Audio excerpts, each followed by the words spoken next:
It's not unusual in calculus textbooks to see problems along the lines of prove that the limit as x approaches, as x approaches 1, let me think of an interesting function when x approaches 1. Let's say 3x times x minus 1 over x minus 1.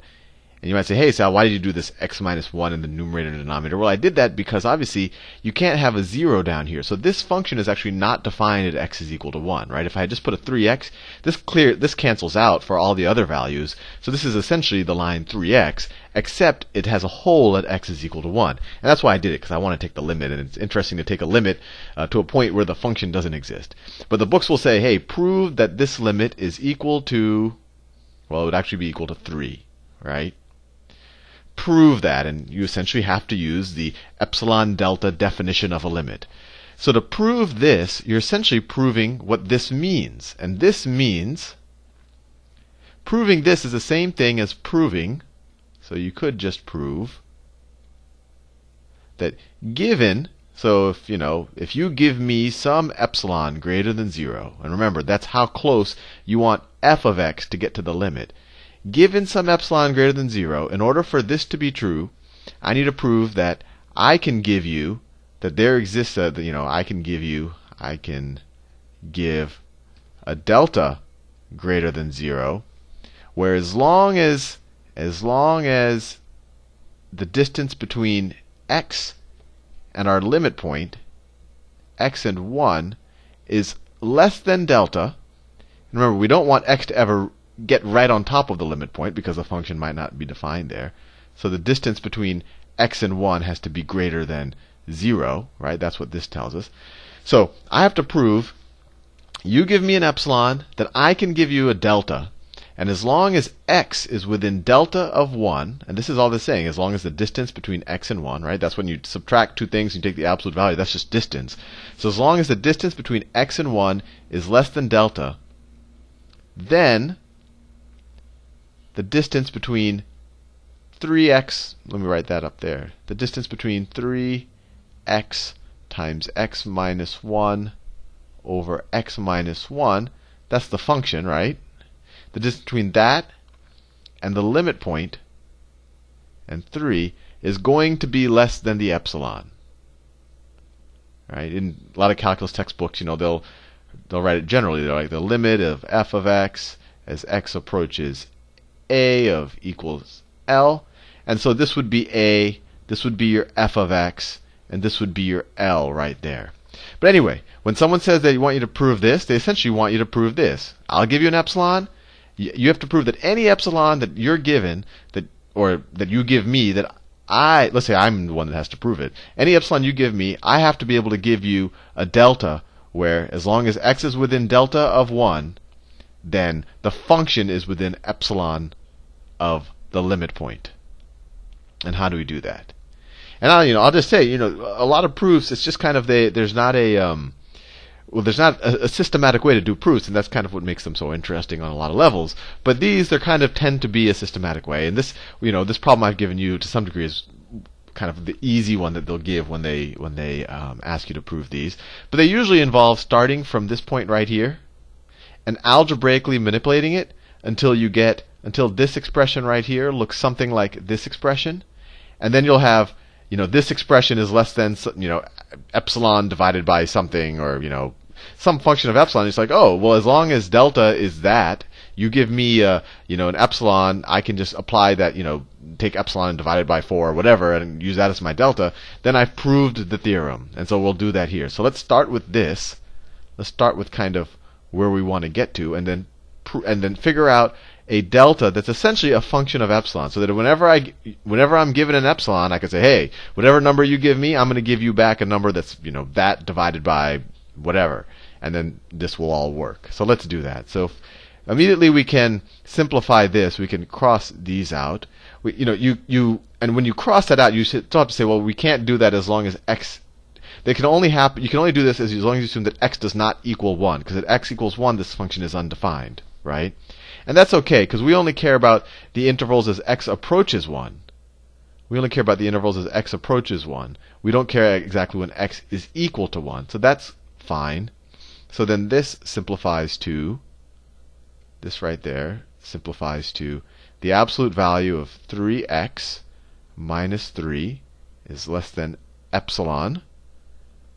And then we could factor out a 3. So that's, we could say the absolute value of 3 times x minus 1 is less than epsilon.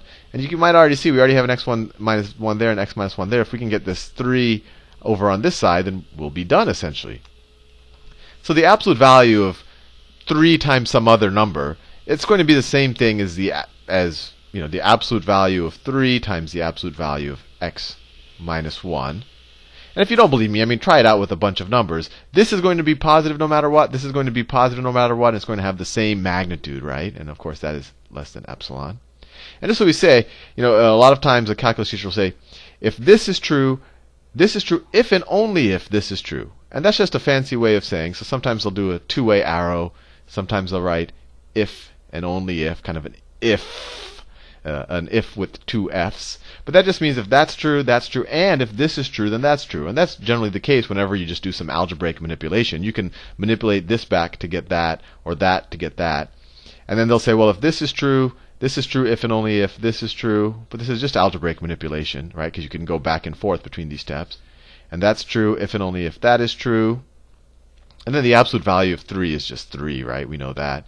Let's divide both sides by 3, and you get, well, I can just get rid of the absolute value signs right there, because we know that's 3. If you divide both sides of this equation by 3, you get the absolute value of x minus 1 is less than epsilon over 3. So what have we just done so far? We've just proved that the absolute value, let me write this in another color.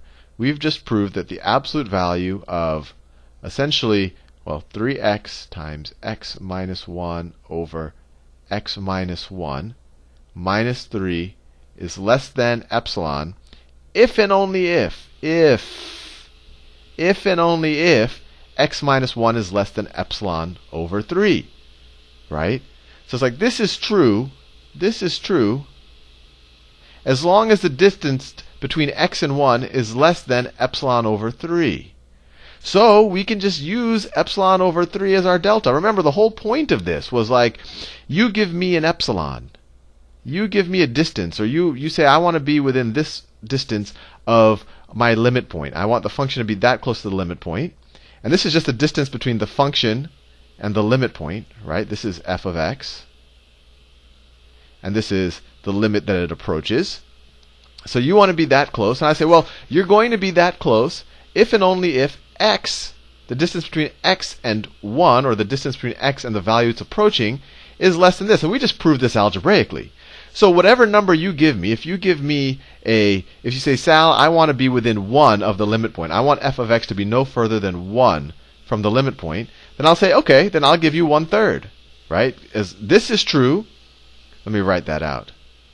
So let's say you pick 1 as an epsilon. So you say, hey, you need to prove to me that there's some x value where as long as the x value is no more, there's some value of delta. So as long as we're no more than delta away from 1, then the function itself will be no more than 1 away from the limit value, right? And so I say, well, you gave me an epsilon is equal to 1, so I could just say this is, we just proved if and only if absolute value of x minus 1 is less than whatever number you gave me divided by 3. And that actually makes a lot of sense if you graph this equation. Let me see. Let me draw the x-axis, y-axis. We already established this thing looks just like the equation of 3x, except it has a hole at x is equal to 1. So let me draw the graph. It'll have slope. It'll have a slope of 3, so it'll be pretty steep. It'll look something like that. And when we're at 1, this point right here, there's a hole, right? This is 3. So all we're saying, we just proved that, so if you said that you wanted to be within 1 of our limit point, that's like you giving me an epsilon of 1. So if this distance right here is 1, right, which would be a pretty big number. So you want the function to be within 1 of our limit point, right? Because this is the limit point. Then all what we're saying is you just have to take 1/3 of that. So we just have to be within 1/3. So this distance right here is 1/3 away from 1. Or we could have said it more generally. If this is epsilon, this is epsilon. This would be epsilon over 3. This is epsilon over 3. And the reason why this is a proof, because it shows no matter what epsilon you give me, I can always find a delta, because I can just take whatever number you gave me and divide it by 3. And I can divide any real number greater than 0. I can divide any real number by 3. So I can always, no matter what you give me, I can always find you something else. And therefore, I have proven by the epsilon-delta definition of limits that the limit as x approaches 1 of this is equal to 3.